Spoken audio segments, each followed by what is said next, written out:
इस्लामाबाद से एक 13 साल के बच्चे की तशद्दुद ज़दा लाश मिली। अभी कल और आज का ही वाक़या है जिसमें एक खातून के साथ छीना झपटी के बाद, स्नैचिंग के बाद इज्तिमाई ज़्यादती की गई। और अगर इन दोनों खबरों के बाद भी आपके अंदर इस वीडियो को देखने का हौसला है तो प्लीज़ देखिएगा। लेकिन अगर आपको लगता है कि जी आपका दिल कमज़ोर है या आपको ऐसा लगता है कि ये चूंकि आपके घर की खातून के साथ नहीं हुआ, आपके घर के बच्चे के साथ नहीं हुआ, तो बिला वजह ऐसी नेगेटिव बातों के ऊपर या ऐसी नेगेटिव न्यूज़ पे फोकस करने की ज़रूरत नहीं है। तो आप इस वीडियो को यहाँ पर ख़त्म करके जा सकते हैं। अब वो हजरात या वो ख़वातीन जो मेरे साथ अभी ये वीडियो देख रही हैं और वो इतनी जुर्रत रख रहे हैं, इतना एहसास रख रहे हैं कि उनको लगता है कि नहीं यार, चाहे ये हमारे साथ नहीं हुआ लेकिन ये खबरें अहमियत की हामिल हैं, उनके लिए एक और ख़बर भी है। मलिर हाल्ट में एक खातून थी जो फुल टर्म प्रेग्नेंट थी। वो बाइक पर अपने शौहर के साथ जा रही थी, डंपर ने हिट किया, डंपर उनके ऊपर चढ़ गया और उस औरत की डिलीवरी जो है वो सड़क पर हो गई। और वो बच्चा जब पैदा हुआ तो उसको अम्बिलिकल कॉर्ड के साथ एक आदमी गोद में लेकर वो हॉस्पिटल, वो इलाका मैंने देखा हुआ, तो उस अस्पताल की तरफ भागा। लेकिन जब तक वो वहां पहुंचा बच्चा फौत हो चुका था। माँ बाप उसके मौके पर ही फौत हो गए। अगर इस खबर के बाद भी आपके अंदर हौसला है तो एक और ख़बर ये है कि एक गाड़ी थी करोला जिसको 17 साल का बच्चा चला रहा था और उसको शार फैसल पे उसने एक बाइक को हिट किया और मियाँ बीवी फौत हो गए। अब ये खबरें हैं मेरे और आप जैसे आम लोगों की।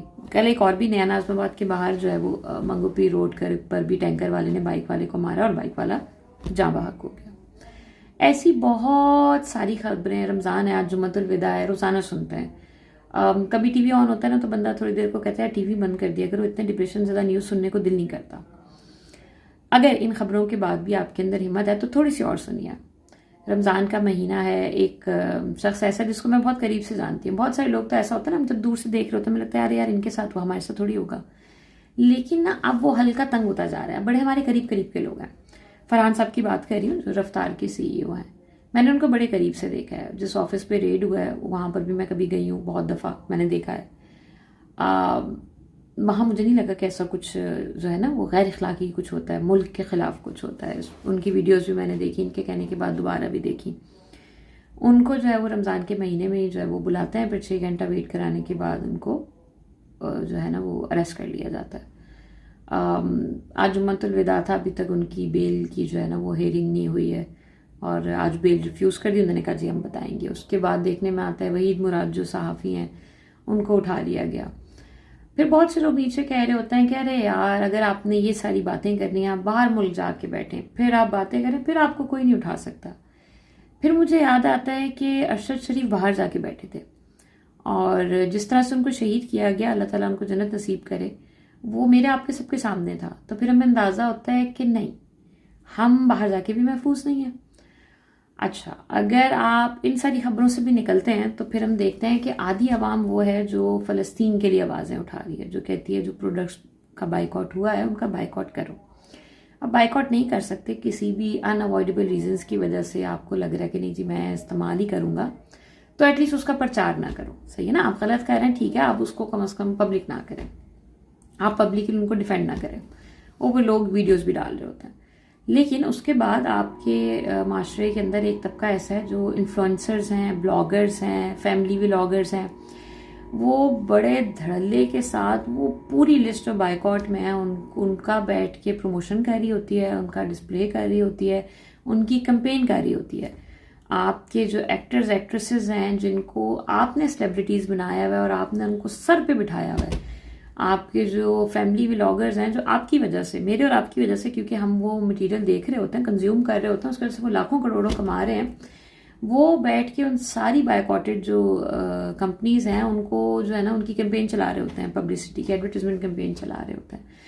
अच्छा, अब इन लोगों से निकलते हैं तो आप देखते हैं कि एक थोड़ा सा तबका जो ये टॉप के ब्लॉगर्स के और आवाम के बीच का है, वो क्या कर रहा है, वो आपको इस सारी टेंशन के अंदर बैठ के बता रहा है let's go for Eid shopping, मेरे साथ चलें आप ईद शॉपिंग पे। हम गए फलानी ब्रांड में, हमने फलां ड्रेस लिया, 50,000 का लिया, मेरी बेटी का सूट 10,000, 15,000, 20,000 का है। ये हमारा रमज़ान दस्तरखान है, रमज़ान दस्तरखान की तस्वीरें देखें, हमारी रमज़ान डेकोरेशन देखें, हमारी ईद प्रिपरेशंस देखें।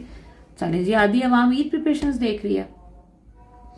उसके बाद आखिरी तबका वो रहता है जो मेरे और आपकी तरह जूते रगड़ रहा है इस मुल्क के अंदर, जो रोजाना घर से निकलता है, उसको नहीं पता कि वापस आएंगे नहीं आएंगे, बच्चा वापस आएगा कि नहीं आएगा, हम वापस आएंगे कि नहीं आएंगे। आप वापस आएंगे तो आप सही सलामत आएंगे या नहीं आएंगे, आप वापस आएंगे बगैर रेप के आएंगे नहीं आएंगे, आप वापस आएंगे आपको कोई बाइक वाला कोई बंदा कोई आता जाता आगे पीछे हाथ लगा कर नहीं जाएगा, कोई फोन फेंक कर नहीं जाएगा, आपको नहीं पता, मुझे नहीं पता। मैं बहुत दफा ये सोचती हूँ, मैं अनस से भी कहती हूँ कि हम न्यूरोटिपिकल बच्चों के लिए रोते हैं। हम कहते हैं जी हमारा बच्चा न्यूरो डाइवर्जेंट है, इसका क्या बनेगा, हम मर गए तो क्या होगा।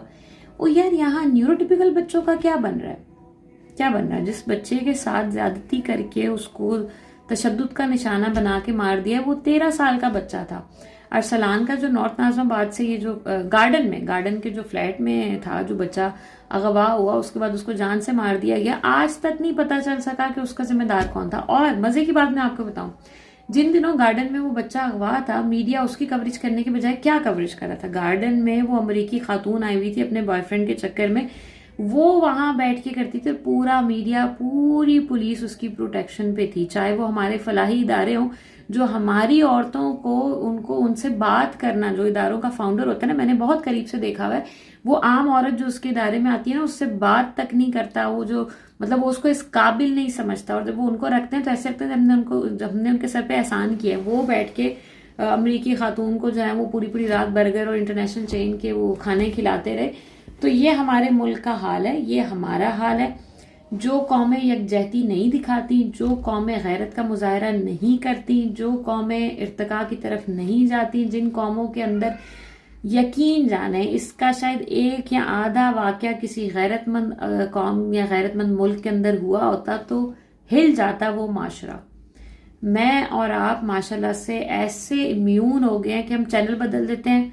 हम जो है ना ऐसी न्यूज वाला देखना नहीं चाहते, हम ऐसी वीडियोस नहीं देखते। हम वीडियोस देखना चाहते हैं जिसमें बीवी आगे नाच रही होती है, मियाँ पीछे खड़ा हुआ होता है, मियाँ बीवी मिल के नाच रहे होते हैं, मियाँ बीवी मिल के बैठ के कुकिंग कर रहे होते हैं, मियाँ बीवी मिल के बैठ के डाल रहे होते हैं जी आप हमारी ईद प्रिपरेशंस देखें, और कोई उनको फर्क नहीं पड़ता। या हम देखते हैं जी हमारी सहूर की दावत देखें, सहूर ड्रेस इज रियल, और वो आपने आधे आधे गिरेबान को लेकर ड्रेसेस पहनने में आप जाके 4 से लोगों को गले मिल रहे हैं, फुल ऑन कवरेज चल रही है। फिर आप अपना अफ्तार डिनर दिखाते हैं, लोग अफ्तार डिनर देख रहे हैं। तो अगर इस सारे क्योस के अंदर आपके अंदर जो है वो थोड़ा सा भी है, अभी भी हिम्मत हौसला है, तो आपको ईद मुबारक हो बहुत बहुत। बहुत सारे ऐसे लोग जो इस दुनिया से चले गए हैं, जा रहे हैं, मुझे नहीं पता when we will be next, I don't know. मुझे नहीं पता, मैं, मेरा शौहर, मेरे बच्चे, मेरे वालिदैन, मेरे बहन भाई, मेरे ससुराल वाले, आई डोंट नो कौन अगला बंदा होगा, किस तरह से होगा। और इसी तरह से जब हम इस जगह पे होंगे तो शायद हमारे लिए भी कोई बात ना कर रहा हो, क्योंकि वो अपनी ईद प्रिपरेशंस के अंदर सहूर ज़हूर की दावतों में बिजी होंगे। तो आप सबको मेरी तरफ से ईद मुबारक हो। लेकिन हाँ, मुझे ऐसा लगता है कि अगर हमारे सामने कुछ गलत हो रहा है तो ईमान की शायद आखिरी हद यह है कि अपनी ज़ुबान, अपना दिल, अकल इस्तेमाल करें और बोलें, कुछ तो बोलें, कुछ तो बोलें, अपने ज़िंदा होने का कुछ तो सबूत दें।